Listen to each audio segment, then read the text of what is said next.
অবশেষে সব বাধা পেরিয়ে পুজো হলো যোগেশচন্দ্র চৌধুরী ল কলেজে। এদিন দুপুর 12টায় ক্যাম্পাসে পুজো হয়, তবে ক্যাম্পাসের বাইরে মোতায়েন ছিল বিলাস পুলিশ বাহিনী। প্রসঙ্গত, সরস্বতী পুজোকে কেন্দ্র করে যোগেশচন্দ্র ল কলেজ বেশ কিছুদিন ধরেই বিতর্ক সৃষ্টি হয়েছিল। উঠেছিল পুজো বন্ধ করে দেওয়ার অভিযোগ ওঠে ল কলেজে পড়ুয়ারা পুজো করতে চাইলে সেই জায়গায় ডে কলেজের ছাত্ররা দখল করেন। অন্যদিকে কলেজে পড়ুয়াদের দাবি পুজোর জায়গায় অস্থায়ী নির্মাণ তৈরি করেছেন বহিরাগতরা, আর তারাই এই অভিযোগকে সামনে রেখে কলকাতা হাইকোর্টের দ্বারস্থ হন।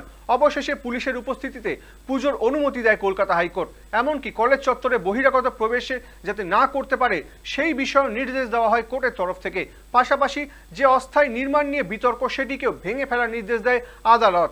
অবশেষে মঙ্গলবার আদালতের নির্দেশ মতোই পুজো সম্পন্ন হলো মুখ্যমন্ত্রী বন্দ্যোপাধ্যায়ের নিজের কলেজে।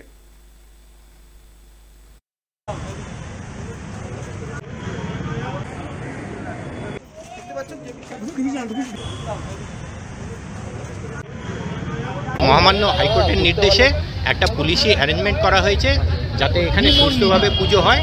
আমি সেটা দেখার জন্য সুপারভিশনে এসেছি, ঠিক আছে, এবং আমরা টাইম টু টাইম আসছি। আমি আছি, ডিসি আছেন, আমরা টাইম টু টাইম এসে এটা দেখে যাচ্ছি যাতে কোনো অসুবিধা না হয় কারো।